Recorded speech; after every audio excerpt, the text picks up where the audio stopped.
Xiaolu Gogh speaking tonight on A Foreign Skin, or a portrait of the artist as a young woman.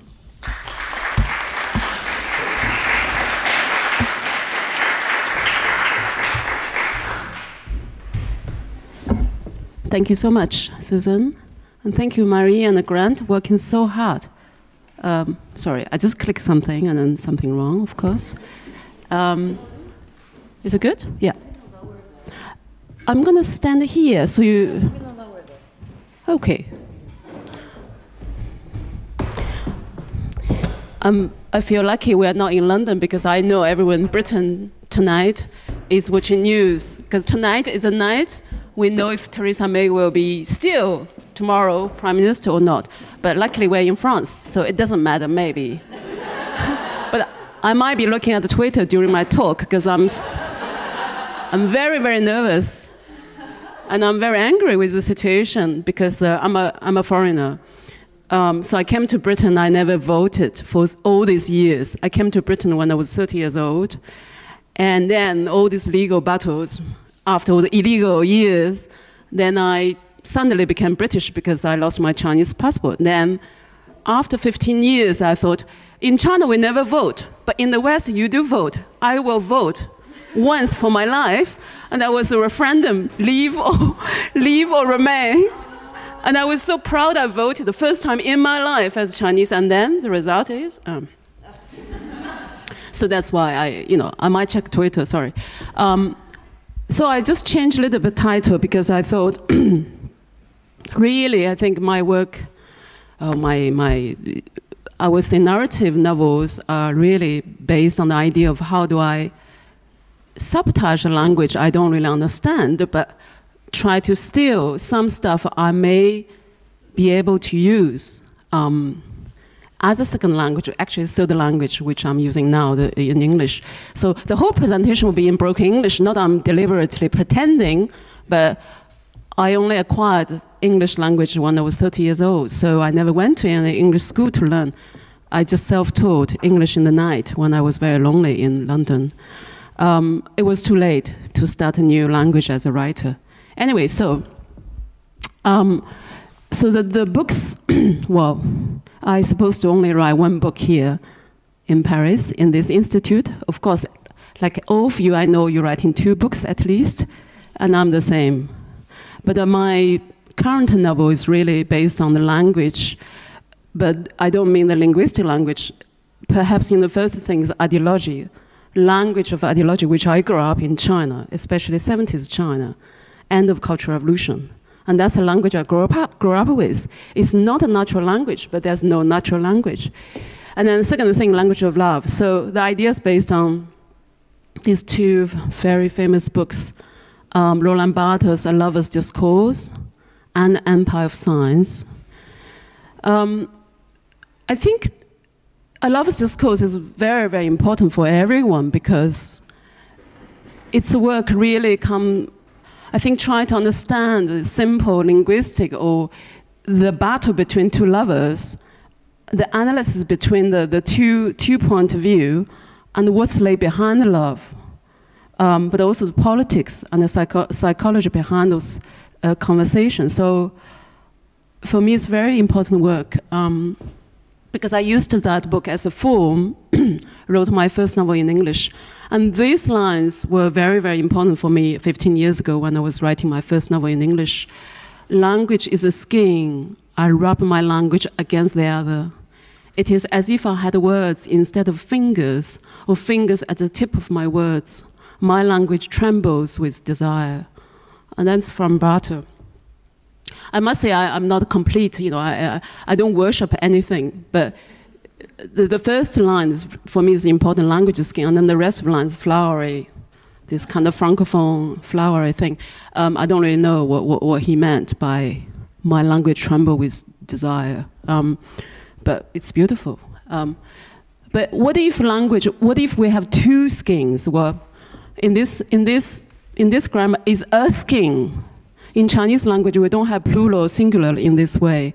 So I often say, if we have 2 language, if we have 2 skins, I deliberately play with this plural idea. So how do you use that? Which skin you rub on yourself against the other, and which skin you're going to use in a different day. You know, I think in the 50s or before Roland Barthes' time, writing your second language is kind of, or was kind of idiotic act.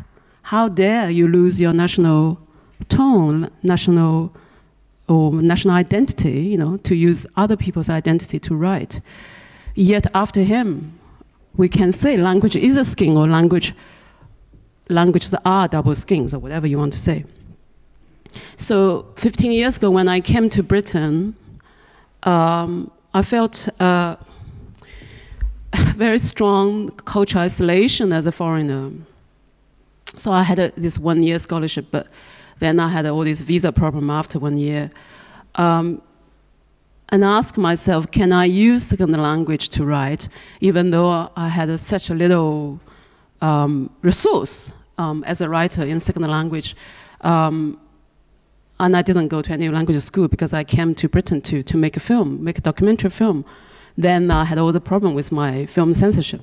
And then I had all the problems with my novels, which wrote in Chinese when I lived in Beijing for 10 years. So none of my novels were okay to publish. Some were published, but when I left China, when I made some films, my books were banned. So I could not really write another book in Chinese in order to publish. I mean, unless I write diaries or for my parents to see.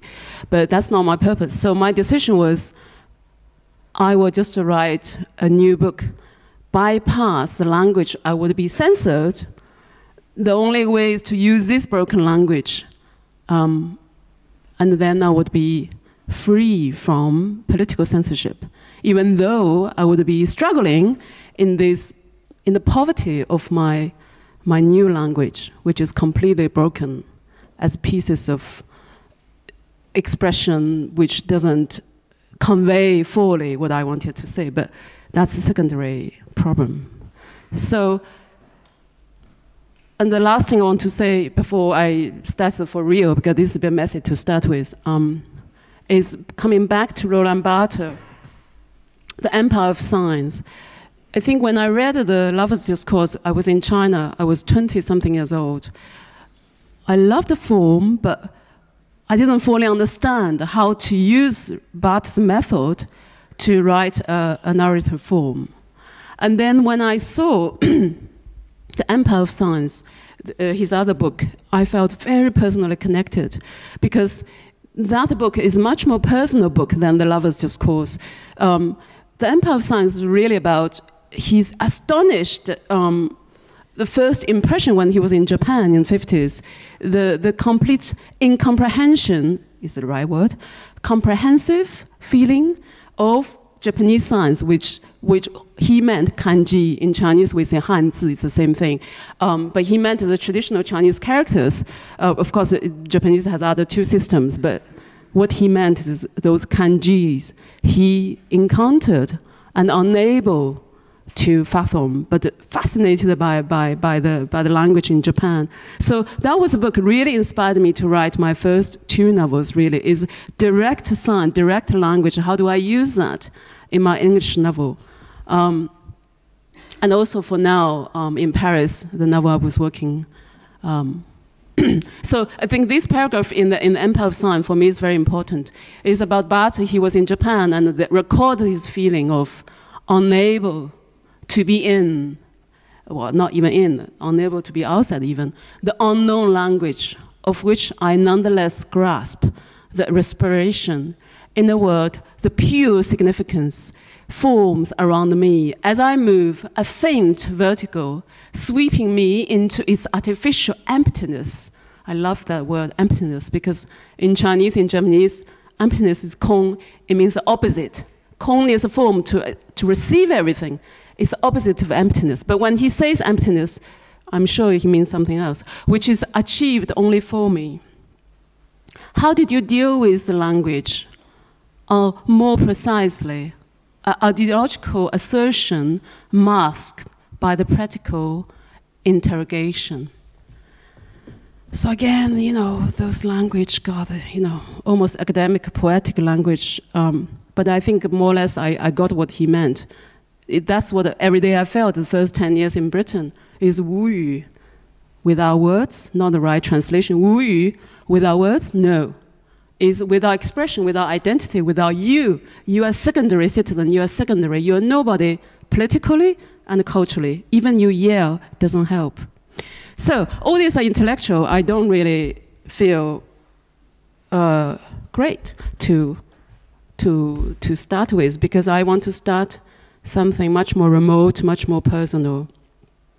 Perhaps from 70s, when I was born in 1973, because to understand language and to understand how a writer, especially a foreign writer, use second language or third language, you have to understand where her mother culture, his mother culture came from, and what kind of language she bypassed or surpassed, whatever word you use, and what kind of ideological language she was swarmed in and tried to come out, and what kind of depression that language she had, or she tried to get out, escape from the depression of that original language.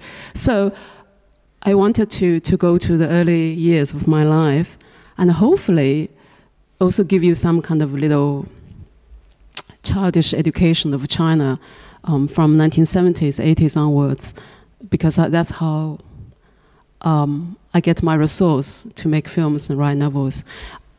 I never been in the academic world, so my language will be not very academic, will be quite primitive. Anyway, so I was born in this little village in southeast China, opposite to Taiwan. And my grandparents, they were fishermen in this fishing village. And my first language was Hakka. And you heard of Hakka, which is kind of Jewish Chinese. We say Jewish Chinese. Hakka people, we travel around and we never settle. And then most of them move out from mainland. So they spread around in Southeast Asia. And Hakka people doing lots of business, of course. So I was speaking Hakka language to my grandmother. And it was not a language I would speak with my parents. And that suggests, you know, certain kind of fluid, yuan, psychological damage between my parents and my grandparents, whatever you want. But anyway, so this is not the real land. It was a little pond. I don't know when, I think 50s, 60s, they enlarged the land by blow up the mountain, become a mine, and then they took the rocks from the mountain to reclaim the land. Just like Macau and Hong Kong was expanded in the early days. So the land of me didn't exist. The land of me was in the sea, was an empty water hole. And later on, the peasants, the locals, they built the land from the rocks, from the mountain. So, but if you could read the Chinese, you can see those four characters, Da, Dao, Mei, Di, on top of the roof or ceiling. Da, Dao, Mei, Di meaning down with American imperialism. And it was there before I was born. But those characters, those Chinese characters, was everywhere, physically, on our roof, on our ceiling, because we are opposite to Taiwan. So Taiwan was here, Communist China was here, and I was born in this side, Communist China. And we were only 20 miles seaway from Taiwan, which is American land, supported by America. So in the 70s, 60s, 50s, so the Chinese slogans were always on the roof, in case the clever American army soldiers flying through Chinese mainland could see those characters and be scared to see Da, Dao, Mei, Di, as if everyone knows what Chinese character look like. But anyway, that's how we grew up. It's completely ideological. And you know, those characters on the building still there. And nowadays, well, in the last few years, slowly they are completely going away. But so even if 7, 8 years when I visit my village, those characters still there, down with American imperialism, down with this, down with that, you know, and all these slogans. And how that language built into our memory, you know, maybe we don't discuss here. But that's how the language, you know, built into our physical language, let's say. So So this is the island my father drew. I was born in this semi-island peninsula place. My father drew this picture. He was a state artist, by the way. So he drew this picture, and I thought, okay, interesting, a lonely boat, leaving or returning to this island, which I hated for years, until later I became a writer, and that island became my only source to write. Later on, 30 years later, when I came to the West, I saw this painting. So you know this painting very well. Arnold Röchlin from 1910, 1920. He's Austrian-Italian. So Eye of Death, Eye of Joy, he painted. And I thought, I remember this painting. Didn't my father steal the idea from him? There was a boat with someone mysterious on that boat going away or arriving. Is it life or death? And it's interesting. You know, when I saw this painting 30 years later, when I was in Europe, well, we're in Europe, I really felt, you know, it's some kind of recognition of my birthplace, you know, both depression and life.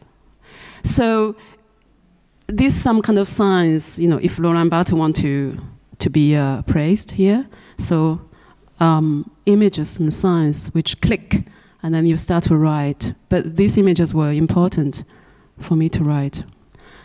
And I want to talk about 70s, 80s Chinese landscape, or the social landscape, because I think to arrive somewhere as a writer, as a filmmaker, I think your structure, your narrative structures from a particular social structure which China had since 1949, when Mao came into power.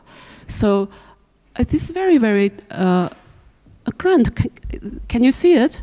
So here I was saying, our home address in the 70s were from 1949, thanks Grant, from 49 to 80s, we don't have real home address. So it's not Idaho, number 4, Xiaolu, whatever. But my first address with my grandparents on that fishing island was 渔业三队六组, because we belong to the fishing farming collective. So that means number 3 fishing team, group 6. So if you need to send a letter during that time, 60s, 50s, or 70s, until early 80s, we don't have address, even though we moved the house again and again. But you send to this address, number 3 fishing team, group 6, it will arrive. Even I will be, you know, probably North China, South China, because we belong to that collective farming team. And that was my first address when I lived in the island. And then later on, when I moved to a town where my parents lived, our official address is 温岭丝厂家属3栋502, which means Wenling Town, Silk Factory, Family 3502. It doesn't matter where you live. This address will follow you as long as you're a state person, because your life belonged to the factory. All the factories at that time is state factory. It doesn't matter where the factory moved. This is your life, your address. So you don't send to the street where you live. You send to this address government gave to you, because you're assigned as a state person, and you are not individual. Okay, so the reason I mention this is because I think migrant culture has been such an immense culture for the last, say, of course we can chase back 18th century, 19th century, but do we say that's mass migration like now in a globalized industrial scale? Is it a similar kind of migration? And I don't think it's very similar. I want to suggest this because I want to suggest the idea of roots and a home. And once you migrated, what do you lose? I mean, this is the same in the West or in China or in collective place. But in China, because of communist structure, you belong to the state structure. So I think it's very interesting once you lose that, once you lose your state registration. Anyway, this is a very complicated link to to an idea called family household registration in China. You are non-person, you are non-people. You don't have a registration with government anymore. And this situation only changed for the last few years, the last 10 years. You can move around without those papers, which is 3 papers. Anyway, so this, I don't want to go into details, maybe not very interesting, but it's very interesting for me to explore in a narrative form. I also want to mention the state art. How a person is state person or state artist, and how everyone here is non-state person in a way. I think state artist is just maybe a strange idea, even though it does exist in the West. For example, my father was a state artist. And of course, he was punished from 1957 to end of 70s in the labor camp. And when I say state artist, you know, it's a very different situation, like, say, Tracy Emin in Britain is more or less state artist now, or even you know, other very big artists, you know, Damien Hirst, you know, even though they just do their own art. But the state artist in communist country is you paint what the government needs you to paint. Your personal desire is not even secondary, is not worth to consider. And when I grew up in the situation, everybody either state artist or peasant, or your factory workers. Because in the 70s, we don't have this entrepreneur business or the culture around the individuals. So I think the language of state artist and the language of non-state artist, it become a huge, you know, tension in China in the last 20 or 30 years. And how a modern Chinese artist came out in the 80s, 90s, came to the West, become exiled, because they refused to have state artist language, which my father's generation had. And by the way, my father was punished in the labor camp because this is one of his propaganda posters. So he was a professional propaganda poster painter, but he had to use Chinese ink wash, which is not very, very good for figurative painting. If you do the Western figurative painting, you know, oil painting, sketch is much more accurate, much more kind of detailed, but ink wash is more poetic approach to landscape. So I think the reason someone like my father was in the labor camp for so many years, because he said, well, why do we use non-appropriate painting materials to paint something which is not great to present, you know, use a Chinese ink wash painting to paint propaganda posters full of 20 soldiers, for example. And this poster is called 居民同乐. So soldiers and peasants are happy together after harvest. And you're not supposed to put your name on the painting.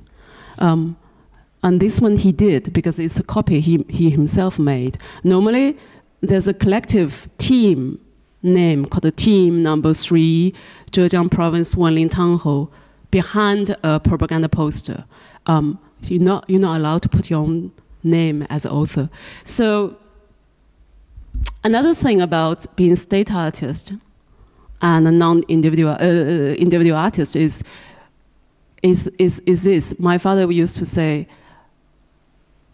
he said that once I saw Van Gogh's painting, Van Gogh's wheat fields.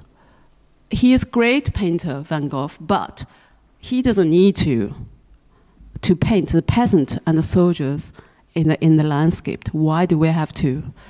And he was punished right after, because he said, and he wrote an article about it. So was like very heavily beaten up. So in the labor camp, he lost one of his eyes.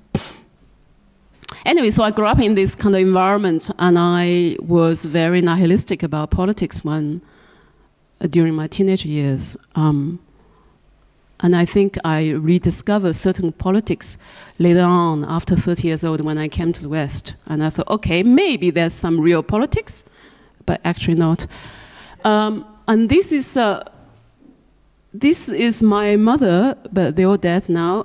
But I use I use their photo because my mother also represented a very crazy state person. You know, her history is a state history. There's no person in her. You know, that's nothing negative or positive. It's just they are the product of 1949, and she was born in 1949 when Mao became Chairman Mao. So she was from very, very low peasant family. She was a very brutal person. So when she was a teenager, she became a red guard. The more brutal, the better you are, of course. And also, I think she described how she beat up all the intellectuals, professors. And then later on, when she was 20-something, youth have gone. What do? You become factory workers, like every woman. I think for me, it's really violent background. You don't need to acquire real cultural language. All you need are the slogans or the language from literary book. And that is the language you need. And the language I'm speaking now is so far away from the language. Nevertheless, I know every sentence I said is painted, smeared by a certain political background. And nothing is pure, which is great. Anyway, so I suggest all this background so you know what I meant, language of ideology.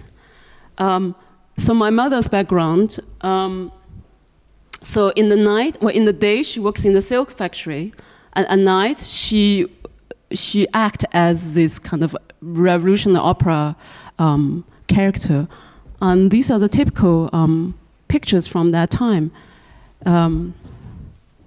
Because if you heard of revolutionary operas, have you heard? Probably, yeah.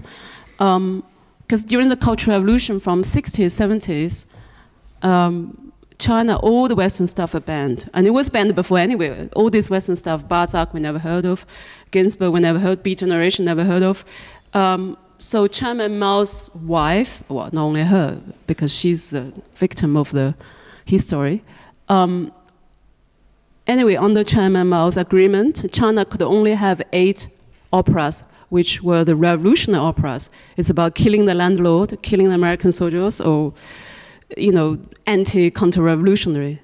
So that was a product. And we grew up with these 8 operas. That's the culture we had. I felt a little bit strange tonight to speak so personally. It feels this space is not for that style for some reason, but normally I feel very comfortable to talk about family history because that's only stuff I know very, very well without any preparation. So excuse me. Come back to very basic idea of language, linguistic identity. Because I have been writing in my third language, English, for the last 15 years since I left China.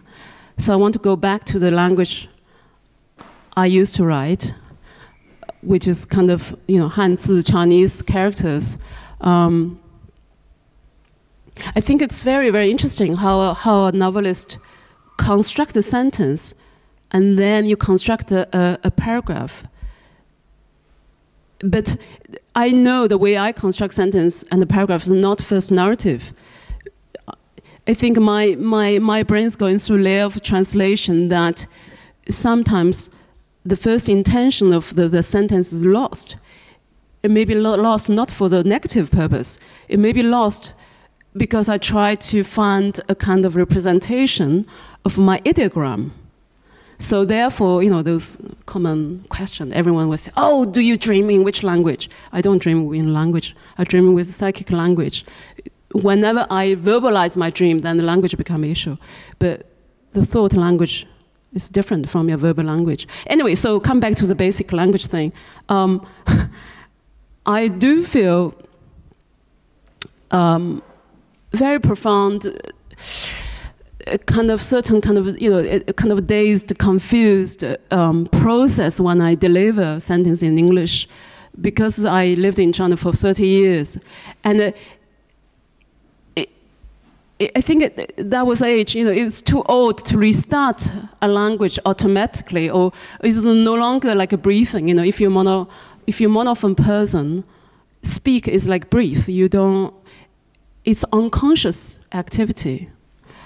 But if the language you're thinking in and the language you are writing in are different language, and I don't mean, say, okay, excuse me, I don't mean between Swedish or German, because you do share similar 26 letters.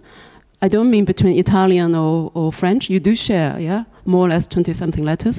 But if the language is so far apart, like Japanese to English or say, French to Chinese, is so far apart that you're really lost in the middle zone. You're trying to translate until another 30 years passed.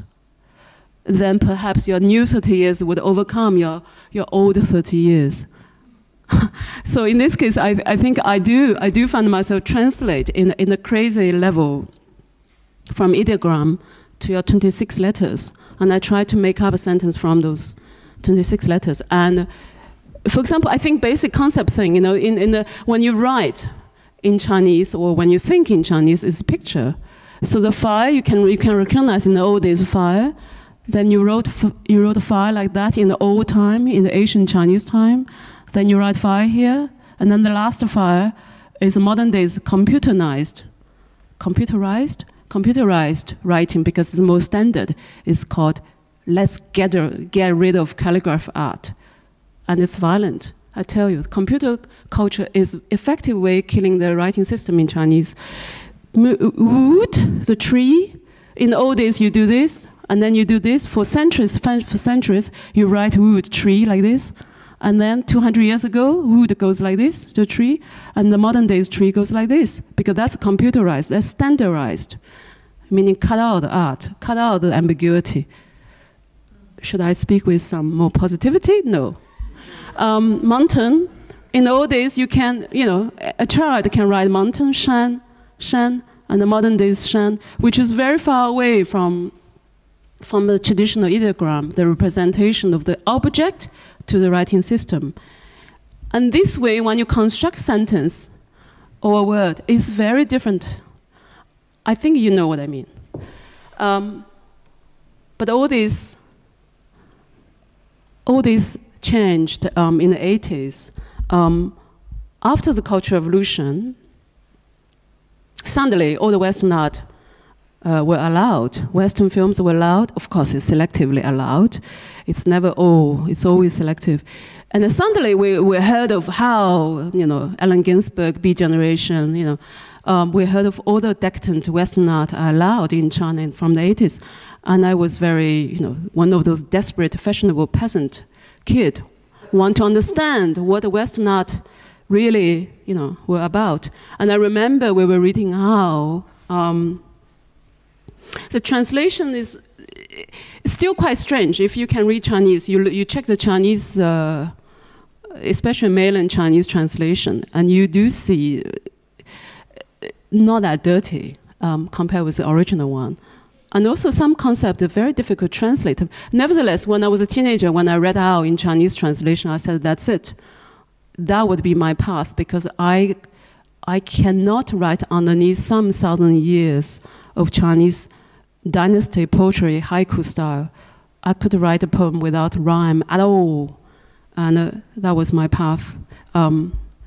So that was kind of new linguistic discoveries through newly translated American poetry from 60s, which was really a liberation for Chinese youth at that time. Counterculture has its place when the culture was too immense in that place. And I'm the product of that counterculture. Not only men, of course, women are more important. I think my first love was not the language from Allen Ginsberg's poem, but more kind of attitude from those Beat Generation books. But my first love was really Margaret Duras. And it's funny because the translation of Duras' book in Chinese are very, very beautiful, really beautiful. And also, if you check the original, the full stop, because Duras has very short sentence, and each sentence, she doesn't use much of comma, she uses full stop so much. And in Chinese translation, that full stop worked. And I think the other day I was talking to Marie, and I said something like, for 2,000 or whatever, 3,000 years of Chinese culture, we didn't have punctuation for some thousands of years until 1950s. How interesting, because we follow the West. So we have punctuation for the last 50 years. Very exciting. But Duras, the punctuation in Chinese worked wonderfully, and I loved it.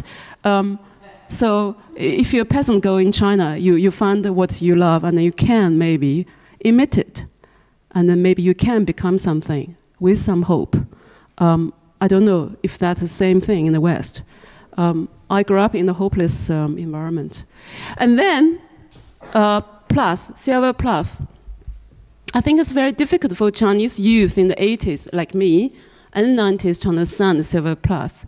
And I mention Plath because if you have those versions from 80s and you turn the other way, the reverse page of Silver Plath, and you see the Chinese People's Publishing House comments on the Plath, this woman poet was so depressed from the American individualist capitalist culture that she tried to commit suicide, and therefore her poems suggest, a longing for the freedom out of this capitalistic system. Maybe there's some truth. Of course, you can laugh, but we believed those critics from the People's Publishing House in the 80s, and I did, at least. And do I denounce that? No, I don't. I still believe I'm a post-Marxist, and I have my attitude too. Anyway, they were important for a girl grew up in the communist time. Very, very important. They probably more important than some family members I had. Anyway, so I also want to suggest a certain time, 90s, when I came to Beijing, and how the underground art, well, this is silly me, I just use a photo from my book. I was, I think, 20. I came to Beijing and studied film. And then it was very interesting because in the 1993, there's really a movement, a strong movement in Beijing, starts from Beijing, called 身体艺术 or 行为艺术. It means body art. 身体, body art, 行为艺术, behavior art. If you want a direct translation, but direct translation never worked. Anyway, so those body artists in the early 1990s, and they were the signs of the modern art, perhaps have some kind of identity in modern China, because before that, we just imitate the West. But perhaps they also, that's the time Ai Weiwei went to New York or that. The genuine stuff always from imitation anyway. Anyway, so I remember, these are the photos from Times magazine at that time. But I was on the Great Wall when those body performances started. And this is from one of the very famous body artists. So his piece is taking out all his clothes, and he painted his genital red, and he was running around the Great Wall, and with a title, a quite obscene title, something like "Make Love with Our Great War," with our great history, something like that. There's lots of shocking body art in the 1993, especially that year. And after that, all those artists went to prison. It was very severe punishment. But I mention this because if you understand, if you wrote political work, you are imprisoned right away, or this work could not be published. It's not a champagne bourgeoisie socialism. It's very severe environment. You get physically punished. But those artists, they decide not use writing, which is the most conventional classical form. They use their body to demonstrate a certain different voice against the official voice. So the body was most powerful tool to suggest a different voice. Because Grant is filming, so I'm not going to speak too much about this. But anyway, I do felt the certain kind of apart or departure from my father's generation, which were state artists. They were paid by the state, that they have to paint the stuff the state needed. And my generation was a generation without state support. I mean, probably I'm just like you know, same, but I don't have, you know, tenure or permanent place for me to receive salary. I have to struggle every year to write a novel. Anyway, so that was 1993, and I was really inspired from those underground art. You know, at that time, of course, those arts are lots of those artists I knew. Now they live in London, in Berlin, and most of them went to New York. They had a very difficult life. You know, all of them went to prison. I mean, if I talk about this, you know, say underground art, a New Yorker would think, underground art. But it's nothing to do with Andy Warhol in the 80s. It's the political refugee we created in the 80s and 90s. So, and I thought, what's all this fuss about the West? Why do we imitate West? Why don't I just go to the West? When I say West, meaning non-communist. Why don't I just go there, have a look? So I decided I'd leave after 10 years in Beijing. But I say, I never heard of 1984 by George Orwell because it wasn't published in China. So we had Animal Farm, we had George Orwell's other books, and I think some of his essays. When I arrived in Britain, okay, so this was a journey I left 15 years ago when I left China, because some of my film works are censored, were censored. I had published quite a few books, but most of the books, some paragraphs were missing. That doesn't matter. Anyway, when I arrived in Britain, people asked me, so what do you think, if you're from China, what do you think George Orwell's 1984? I was like, what? What?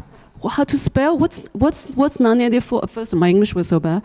And second, I didn't click what it's about, you know. And then people look at me, you don't know George Orwell's 1984? So it's not because I'm not very intelligent, because our political environment was very, very strong. And that was the first time. 15 years ago, I began to buy this book called 1984 after living in China for 30 years. And I thought what my father would say if he read George Orwell's 1984. Someone in prison for forever because his speech. And in George Orwell's book, the new speech was exactly the thing. He was punished in the labor camp for 17 years. Anyway, so I came to Europe 2002 or 2003. And I used this incorrect European map from 19th century because I didn't know Europe was so old. And it's still so old. When you come from New China, you thought Europe is like New York, like America, but it's kind of opposite. So I had to find this old map of Europe to present my misunderstanding. And this is a little film actually I made after I left China. I hope it will work. Maybe just a clip. It might be quicker. I just play from a little clip. So I supposed to come to Britain with a scholarship to study a film. But anyway, so this is a clip I want to show you, the feeling of exile and the feeling of away from your certain roots, which was very strong for me. And also the linguistic isolation I felt, and then the connect to your identity too.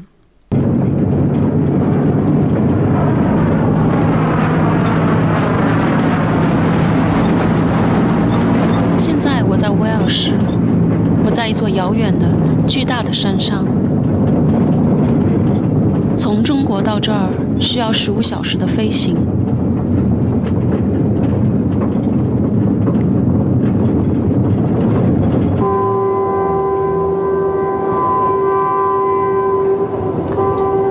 这是北京。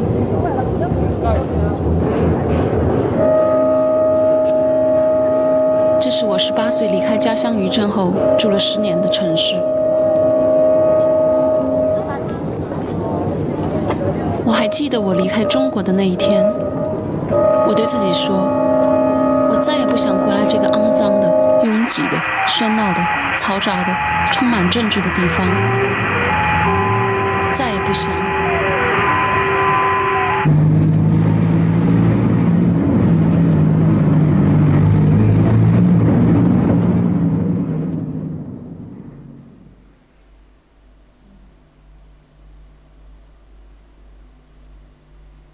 黑夜给了我黑色的眼睛，我却用它寻找光明。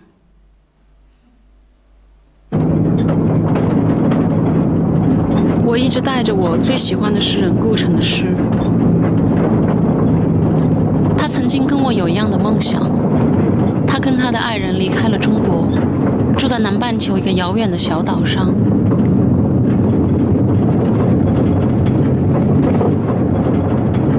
他的诗是温暖的。So this is just a little clip because we don't have time, but it's a little film about the cultural isolation.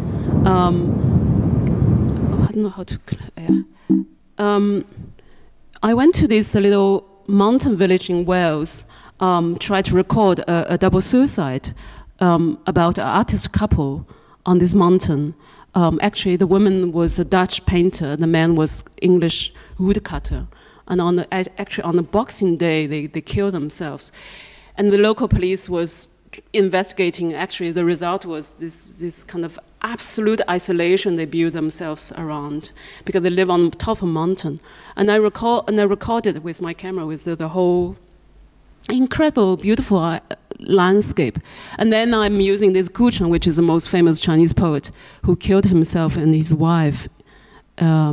When was it? 80s or 90s? 80s, in a little island in New Zealand from the whole complete cultural isolation. And it's about loneliness and in need of roots, as Simone Weil said. So this was the stuff I was trying to explore when I left China.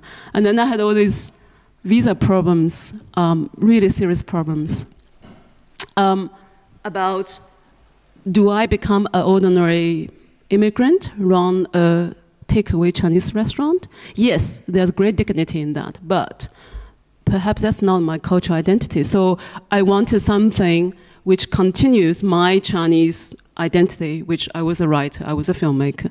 But can a refugee do that in the first world? Very difficult. So I try to find this language. I try to acquire this language, a broken language, but second language I can use to write my novels, to bypass the censorship, and to survive a noble cause, just to survive in the West. And then I found this Mexican-American writer called Gloria Anzaldúa. I think some of you would know, Carol would know. Gloria Anzaldúa, and she wrote this book. It's kind of half memoir, half poetic piece called Borderland La Frontera. And in that book, she used 6 to 8 languages because she was Chicanian. So it's kind of American-Mexican combination. She died in the 80s, but in that memoir, she used 6 types of English, 8 types of Chicano, Mexican, Spanish language, because that's how the language she grew up with. And it's very difficult to read through, but it's an amazing book to be inspired from when you are not from this noble, so-called, the Western-centric land. And you said, yes, I could write an interesting book with my mixed broken language and not only language, my construction of my cultural identity. So that was the first book I discovered. And I said, yes, I could use my third language to write a book and live in the West at the same time. And then in London, I discovered a man who also writes in, well, no, thank you for the laughing. So Linton K Johnson. He's an amazing Jamaican poet. And I went, each concert he did, he was just dancing on the stage with his funny patois English. It's actually difficult to listen because if you read, it's actually, you can understand much more what he's writing. When me just came to London town, me used to work upon the underground. So if you live in East London, South London, you immediately get it. But for a foreigner like me, I had to read line by line, and I listened to his talk, and then I get it. But it was huge, kind of amazing discovery for me. You can become a writer, an artist with that broken language. You can possess that language from your disadvantage. And for me, that's a hybrid voice I would try to find for all these years. If you come back to the language. And those are the books I also found very inspiring. can we leave Conrad, Nabokov, Kafka just for a few minutes, please? Because I want to suggest those contemporaries, and I think how important they are to me. None of them writing in first language, but they write in second language. Of course, they live in America, which is slightly better, because it's kind of the cultural vacuum. You use that language, you know, English. Here is slightly different. Okay, so come back to the end of this talk. Again, Barthes' land, you know, his idea about language, and he talked about haiku language, a language without moorings. And I felt my language, my English language, without moorings, because I tried to speak a universal language which doesn't speak to you particularly, maybe, if you possess your own language, then I'm outside of your language. Another sentence, he said, toward a minority language. Okay, Deleuze, that's Deleuze. I steal from our last conversation with Lauren. Kafka, he used kind of Czech German instead of High German to write his books, a minority language. And that way he can somehow attack this kind of noble High German with his locational German in Czech. So that, for me, was very inspirational, too. And then come back to my first book I wrote in English. This is just different cover, just in case you don't know the book. Anyway, so in this novel, this was the first novel I wrote in English. So I suggest a few things in this novel. Wei, in Chinese, we always say wei, but in this book we say I, because you are the individual. So in Chinese, we don't have the different tense. We don't use verb conjugation at all. We only have now, present tense, by adding the time. But in the West, we have to use verb conjugation, otherwise no one understands. Now, Chinese narrative, the cycle again, versus, let's say, versus linear development. So I try to suggest those differences in this novel form. And the feminine narrative, not correct. Let's say fragmented narrative versus chronological narrative, because I don't believe chronological narrative. Anyway, so these are the stuff I want to talk about tomorrow's workshop. JeanLuc Godard's La Chinoise, how I love JeanLuc Godard, but how that film pained Chinese in the 70s and 80s, and I felt certain pain by watching that film about cultural evolution. So then later on I made a film called Sheer Chinese, a homage to JeanLuc Godard, but a reversed journey to what he suggests, Chinese cultural revolution in his film.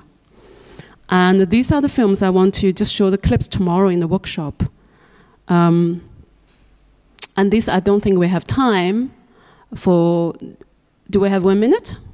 Okay, so 1 minute we see this, a little clip from Late at Night, Voices of Order and Madness, because I made these sister films, as Susan said, made this trilogy film about all the working class and the kind of proletarian in the world. So the first film is about China, the proletarian in China, and then the second film about Britain, homeless people and the working class in Britain. But somehow the film in Britain about working class is much more kind of desperate. So let's just see this a little bit, and then we can end. So how do I get out this? Okay, so this is stuck. This is stuck. I don't know why. There you go. I think this doesn't play. Okay, so there's a little clip here from this film about those working class street people and the prisoner in Britain.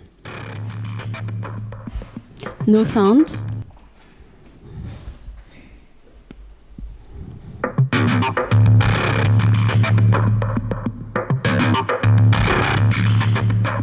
Welcome to Late Night News. A mother calls for the return of the death penalty. A teenager has been jailed for 14 years for murdering his ex-girlfriend. The victim's mother said the evildoer deserves the death penalty. Cold, very cold country, especially in the winter. I'm a hot stepper. You know what a hot stepper is? A hot stepper is a man who hustles. I hustle. I'm a British man. British is England, United Kingdom. This little small island, you know? Yeah. Start giving thanks for what you have. I fundamentally feel that the financial world is absolutely essential to the well-being of civilization as we know it. Exploitation is good. The exploiter will keep you alive because exploiter see value in you. Everything in the UK is totally short-termist. You know, we can't think more than 5 or 10 years away. I fucking knew exactly what I was doing. And I would do it again, and again, and again.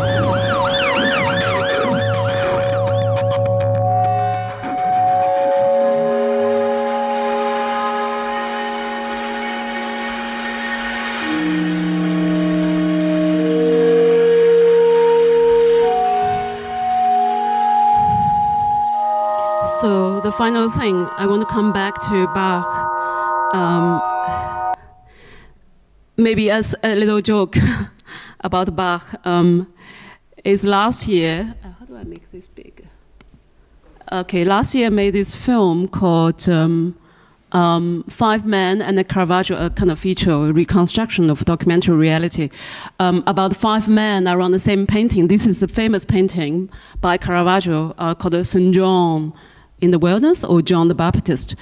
And this very famous village in China, the villagers, peasants, there's 2,000 villagers, they are peasants in this little village called Dafeng in Shenzhen.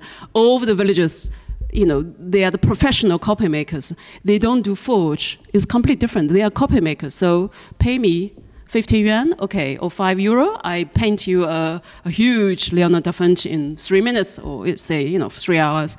They are very fast. So they they produced this really a huge piece, because it's very difficult to paint. This one, this peasant painted for me for 2.5 days. I mean, take away 2 days he was doing the gambling, all that other stuff. But he was really fast. Like 2 days, he finished his painting. For me, it was wonderful. Of course, you know, if you're expert, then you are very disappointed.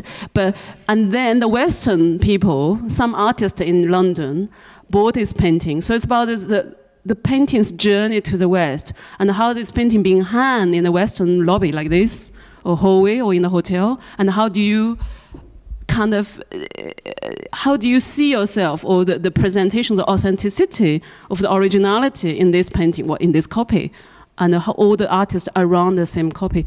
So I made this film. So I say St. John has a semiotic halo, which is absorbed by different protagonists in this world. So the final clip, I just want to show you. This, I think, is like 2 little clips, 1.5 minutes, and then we're open to the question.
I'm very impressed, Steve. And I'm very glad. Now I will sleep with Caravaggio in my room. I love that. I mean, at least for a few days, you know? Because now it has to stay here, no? To dry? I think so. You can't really roll it up. No. Oh my God. So I think I'm just gonna put the sofa here and sleep alongside St. John. Oh my God. Because I think, oh my God. I mean, look, isn't it a beautiful thing? You know? I just feel sleep.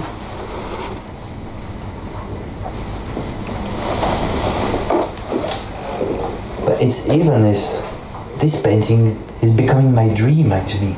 My dream is like being concrete material by this painting. In the wilderness.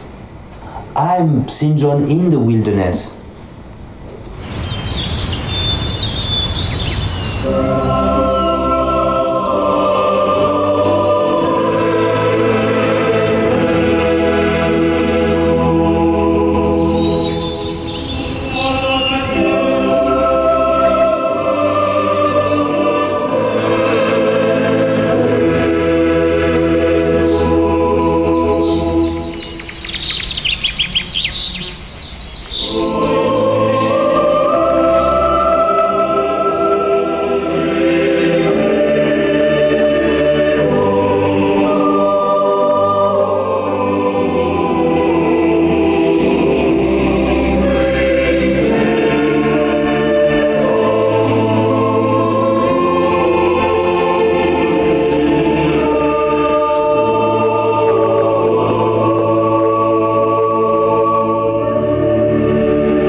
An hour talk, please attack me or ask me anything, please.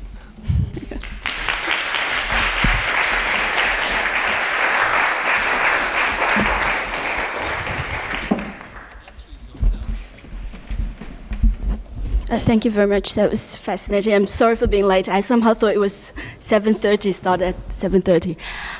So I was wondering, because I came here actually because I'm very interested in the topic about language and identity, because this is something that I struggle with daily as well, and also have a Chinese background and work in an international environment. This is something that is very close to my heart as well. But it was very interesting for me to hear your experience, because I have something that is quite different from that. And I wonder if that is one of the reasons why I feel that in a way that my identity is not integrated, whereas the way that you presented it made me feel that you found that integrated identity. I don't know if that's a right take or not, but because for me, I'm a scholar and I work in English. So for all my work, I produce only English. It's hard for me to work in my area of research in Chinese. On the other hand, I write essays in Chinese, and it would be not unnatural for me to write those things in English. So it's like two different, as if I have a double life. Yeah, absolutely. Yeah. No, I suffer from that every day. But I think my cultural identity may be sometimes bigger than my linguistic identity. You know, culturally speaking, because all the stuff I love from the literature and the cinema, more or less from Europe. You know, of course I loved those old stuff from Lu Xun, Zhou Tuoren, but still. Stronger love, really French literature from 50s, 60s. Some stuff like Boris Vian, I can recite some lines. I would say my intellectual identity, let's say cultural identity, is so much from Europe that it changed the way I think or make film or write. Even though my linguistic identity is sort of Chinese, or what is Chinese? It's from writing system, but I do speak Hakka, and I speak my local dialect, and then I went to Beijing, 20 years old. I started speaking Mandarin. So it's a mix of South and North and Chinese language. But sometimes, it's two different things, the cultural identity and the linguistic identity. But then everyone should have a multiple identities. We should not live in one identity, because how can one, being confined with one skin, as Roland Barthes said, language is a skin, really, a skin. There's so for me it's very strange, a skin. I have multiple skins, and I think multiple identities allow you to live and to play with your narrative forms, really.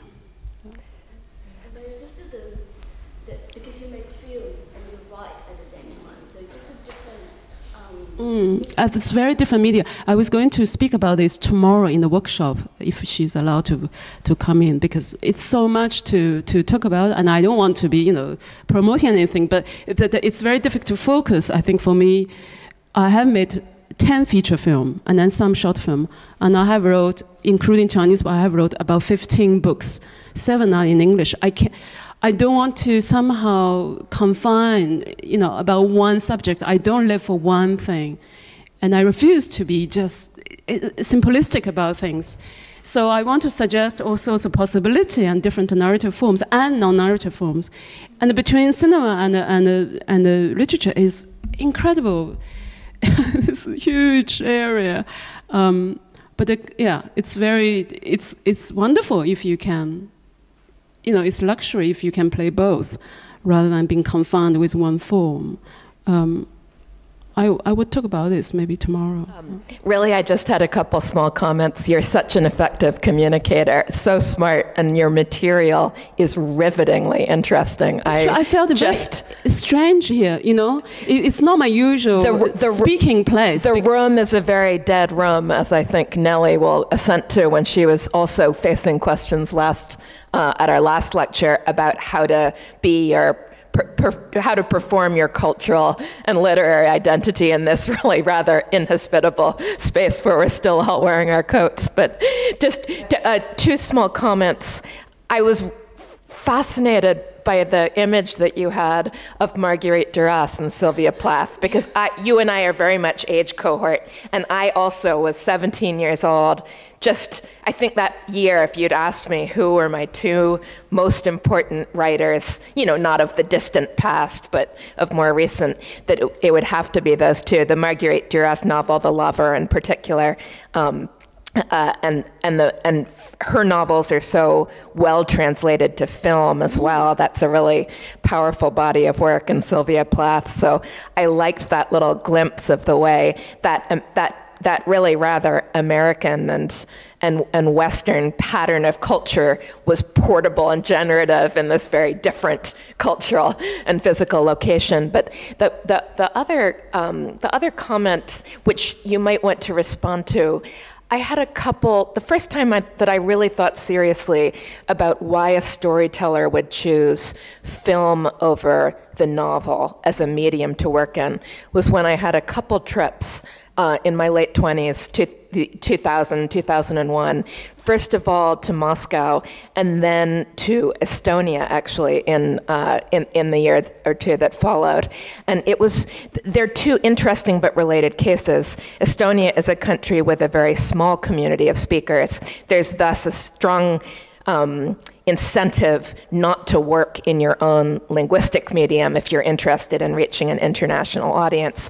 The Russian case is obviously different because Russia is a huge language group with a very big, imperial sort of culture, and yet there too, in terms of the global language being predominantly English, I felt that maybe the switch to film or the preference for film was more strongly present in that censored, politically controlled 70s, 80s culture that earlier there than in the United States, for instance, the people who might have been novelists with a different set of political conditions were finding film a medium that was actually a little bit more subtle in terms of the kinds of thing that you could fit in there that you wouldn't have been able to put in print.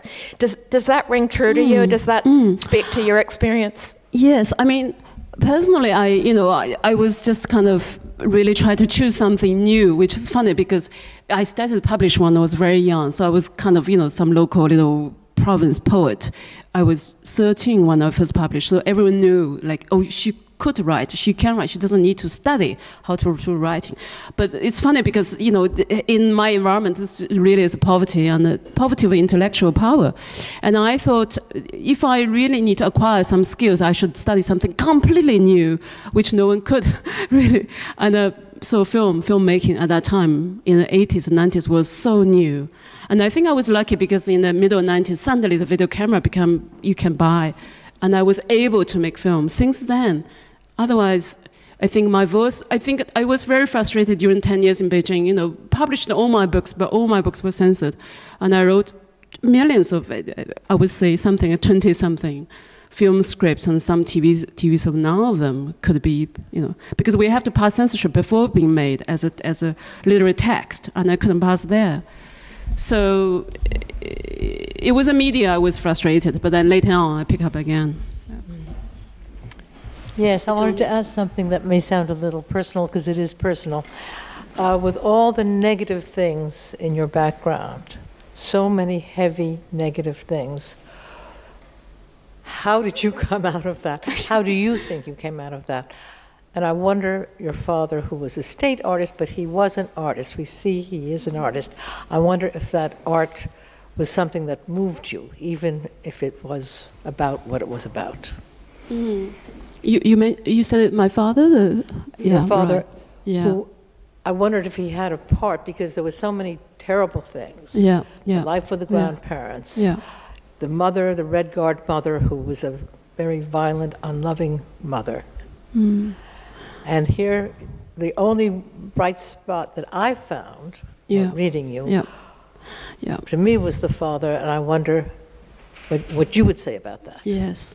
I mean, even though this is quite personal, but I think it's very collective history. If you were born in 1970s or 1960s China, you never grown up with your parents because they are full-time factory workers or they are soldiers. You never saw them. You only grew up with your grandparents who were completely illiterate. The illiterate rate in Chinese language, well, until 1990s was 70% Chinese, and that's a billion population, you know. I don't know what's the population here, but that's immense. So we grew up with this illiterate social background, which was much more brutal than you could actually grow up with your parents. They more or less know how to write. And I think my father, he saw himself as a 画工, meaning artisan peasant. Oh, how do you translate? You know, I'm a smith, I'm a painting smith, I'm an artisan peasant. And if you say yourself as an artist, it's a shame, it's a vanity, until you're being worldly recognized as a real artist. And he is artisan peasant. And I think that value system is so strong in me, which made my life so difficult in the West, especially come to the West. Everyone said, I am the... And I was extremely sensitive and neurotic or allergic to this kind of self-vanity linguistic system. And I think it's so tough for me to really go over, you know, to come through, you know, the discovery of the personal voice, even though a naive one. And that's so strong, that value system from, you know, my father's generation. And my mother was really the product of the Cultural Revolution. Very brutal. I think during that time, you know, the famous case was, I think the French intellectual loved the Chinese case. One of the university student, now I can't remember, some name, you know, Wang Da, I mean, some kind of most normal Chinese name. And he was a final university exam, and he stood up from this classroom, which had hundreds of university students. He stood up, he said, I'm the most proud peasant son. I refuse to do this exam. So he crossed the whole exam paper, Wang Dajing or something, a name like that. And he gave this paper to the professor, and the final examination marking, he is #1. And the French intellectual in the 60s, 70s loved that case. People got out from university. For us, it was a painful period, how the culture is being put, you know. And I think that's the reproduction, the brutal attitude against the culture, against the cultural heritage. And also produced a generation like me, rather quite angry and radical and kind of slightly, you know, suspicious about lots of things. But that was the education we had. And I was, of course, the opposite. I want to know everything, you know, what's going on. I have a question. How do you feel when you go back to China? Because you've been back, even though you said you will never ever want to go back, but I guess you go back for work. Do you feel like a foreigner when you're there? And since you have captured English, this desired language so well, do you find that Mandarin is a peasant language, as it's the same. Historically, you know, was? I think it will be like your feeling too. If you left France for 10 years or something, or everywhere, you know, you are a foreigner. We are all foreigner. Unless you never left a place, and that's the base of the nationalism. I do feel foreigner everywhere, and I'm proud of that, which means I don't have to agree with the main voice. I don't. And of course, I feel comfortable speaking, say, Mandarin Chinese, but yet I don't feel comfortable now writing in Chinese Mandarin. The reason is, after the 70s, our writing style is really so much of this political language, which I think I was talking to Carol the other day, is a language from Mao. It's this northern Pekingese language based on the northern dialect, which around Beijing, Hebei province. It's this revolutionary language, which you could find in the Little Red Book. Down with what. Go with what. Revolution is not a dinner party. It's this snappy male, lack of nuance in the poetry. It's another type of poetry, which is very brutal, poetic, revolutionary language, which I don't feel comfortable to write, even though I wrote every day still, email back to China, all that, and writing sometimes little essays for China. But it's a language I feel very, very alienating. But I use that actually better than my English, of course. But now the language I feel, I'm comfortable with, but that's not a negative thing, probably, because maybe I can create something unique from that. Thank you. I don't want to simplify, but do you consider yourself an artist? Yes, of course. And that's easy for you to say, right? Yes, absolutely. I'm a completely different generation. Voilà, because for me, I think what I heard, it was the struggle to be and to become an artist. And again, I don't want to simplify. And I was very moved when you spoke about your father and maybe the importance of the image. How I feel that's a very, very, very important. And I know that I'm maybe not allowed to ask the question because you're going to talk about it tomorrow, between writing and between making films. How do you move between the two? Or maybe is filmmaking on some level easier? Is it maybe less, I don't know, I feel there is something between, I write and anyways, so in a way I can relate, but I wonder if there is something that for you feels maybe that it's easier to be in it? Yeah. And if that's maybe more related to the visual? Yeah. So I think it's very different media. I wouldn't say one is easier than the other, but one is no budget, no limitation to start with, as writing novels, it's kind of easier, well, so-called easier, but very, very... also, my kind of writing is very personal. I don't make murder stories and reading some research. It's complete personal process, which is very dark. Sometimes it's deep depression. I don't want to talk about that because you have to hold it for yourself in order to deliver in the complete force. So it's easier to start with, but it's so hard to go through the whole inner journey.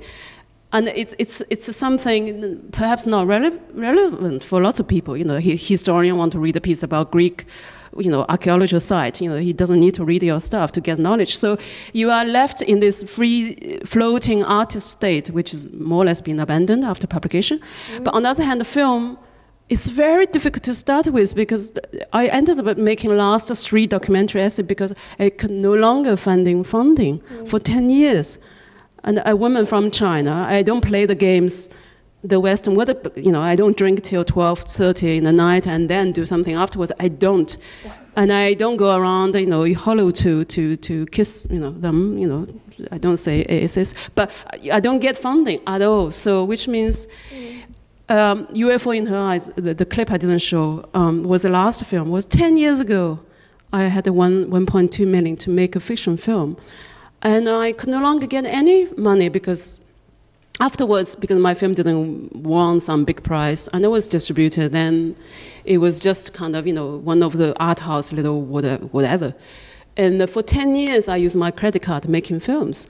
I found it very, very tough. So I had to produce a novel a year to feed my filmmaking. And it's not I want to prove something. It's the only expression I could do beyond the literature because I have no other life to define me. Mm-hmm. The motherhood doesn't define me or some kind of other, say institution boss. It doesn't define me. Mm-hmm. The only thing define me is being an artist. So this desperation produced this need to work for my film. But then with film, it's easier. When you show, it's immediate. You don't need to be intellectual. You don't need to, you have to 10 years education at least to read a page of Proust. But with film, you don't have to. It's almost anti-intellectual. So it's useful when you try to suggest something within 2 hours. Thank you. So we heard you speak a bit about the limitations of writing in a foreign language and writing in English at first when you hadn't fully mastered it. But I found your language to be, completely vivid, direct, and just the narrative to be very, very gripping. Because in a way of the limitation of the grammar and everything, I thought that wasn't distracting, that added to the experience that you may have lived. Anyway, so what I was wondering is if you also saw, besides limitations, any sort of freedom or any sort of benefit to writing in a language that you felt you hadn't fully mastered, and that it may have made you more original, or just if there's anything positive about that. Do we have time? This is the last question, Susan? Yeah. It's a great question. When you say fully mastered, I feel so humbled. Very, very little. I have nothing to do with this word, fully mastered. I think I'm so far away from it. But that's not my goal, to fully master something. I think I want to say something interesting, because before I left China, I was just one of the little peasant girl, desperate, try to get to the place where I can understand more or less the current things. I was in Beijing one day, this very interesting organization, British Council, which nowadays, this man, I think Paul something from British Council, he was in Beijing. He was making this very interesting speech. He said, use your broken English. We English no longer own our language. Because of colonial history, you own our English language. And he said something extremely inspiring. He said, in Chinese, he said, the Indians own their type of English. Patois English being used and manifested wonderfully in Jamaica. Singaporean English, Hong Kongese English, American style English, Aussie English, walkabout, New Zealand English. He was saying something I thought incredible. So the idea was like, he suggests, use your accent as your identity. Don't shy away from it. Use it, enlarge it. And if you cannot sabotage it, you might create the aliveness of the language. I was so inspired. At that time, I could not speak a sentence, but I could speak some words. I could speak, I like, whatever, something very simple. But I think it was an amazing speech by an organization I wouldn't normally go to listen to. It was wonderful. He suggests, can an imperial language be inclusive? Rather than this very simplistic political talk, why do you use a colonial language? It's just like, come on, last century. So that was really inspiration for me. And I think I have the ground to say, use your accent as your identity. And identity is the plural. And another thing is that it took me 15 years to use past tense. And now I can speak past tense. And not because my linguistic transition is so difficult. It's my kind of set of mind, because in Chinese we don't have past tense. So there's no have been, had been, would you.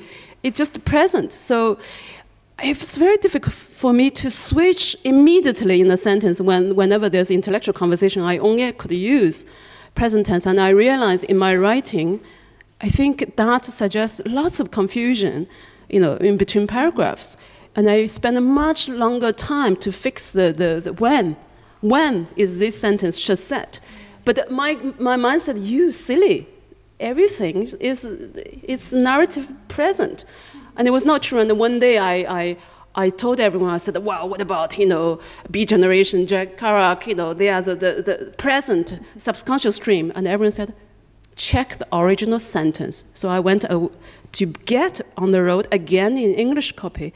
After 20 years, I was reading the first line, first time in English, and I discovered the whole Kerouac is in past tense. I was so angry, I threw the book.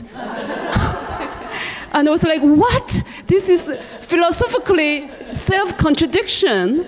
Subconscious stream was in past tense. I couldn't accept it philosophically, yet it's the truth. So now I do use past tense. God. Shall we end? Yeah. Okay.